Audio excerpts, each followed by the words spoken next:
Hi, my name is Danielle Woodard, and today I'll just be telling you about a few of my reading experiences as a child, as a teen, and even now as an adult. Um, when I first fell in love with reading, it was kind of a weird situation. When I was younger, I had a lot of behavioral issues, and that caused me to be on punishment a lot. So I couldn't go outside, I couldn't play with my friends, I couldn't watch any TV. So I was already a good reader, and I was just left with reading. It was entertaining, it was the same as watching a movie or TV. I just got a chance to use my imagination and create the stories in my head or imagine the stories in my head. I don't really have a special person um, that I would like to read with when I was younger. It was mainly just me in my room. I like a quiet environment when I read.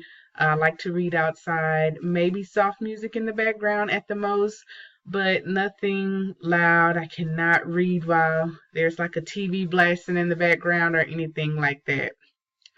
Even though I did enjoy reading as a child, I would hate it when people forced me to read certain books, but I was also grateful for it at the same time because it made me step outside of my comfort zone of what I would normally read, which is realistic fiction.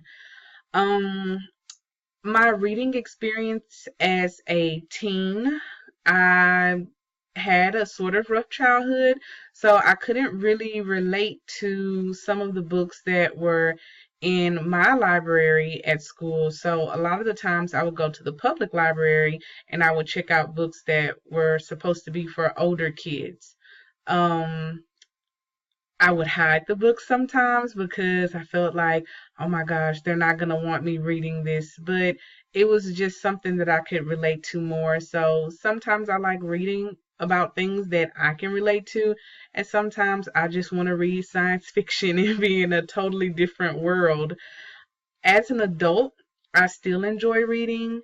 I try to read a lot of teen fiction because I taught for 4 years, and it would be a cool way to connect with my kids and actually show them that you can enjoy reading. You don't have to always read what someone wants you to read. You can have freedom, you can have choice. And furthermore, I try to use books for my mini lessons when I would teach my kids lessons.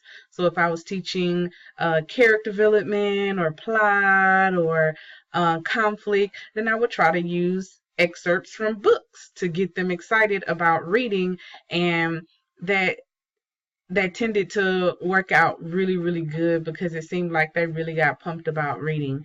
Even in my personal life as an adult, I like to read a lot of self help books, but I think even if I wasn't in the education field, then I would still most likely read fiction books. Um, just looking over my experience overall, I think I kind of watered my own passion to read. I didn't really have anyone pushing or telling me to read as much as I as much as I was, and maybe that was because my English teachers just noticed that I like to read automatically. Um, Right now, I'm the librarian at Grantham Academy, so I am over the Twitter page, and I stay wrecking my brain with different ways that I can get kids excited to read. I love when they come in and they ask me, Miss, I can't find any good books. It's like my yes moment. I get to I get to be of service. But really the Twitter page right now is the only page that I'm on that's really student centered. And also our web page because we post reviews on there, and I'm trying to get the kids to write more reviews as well.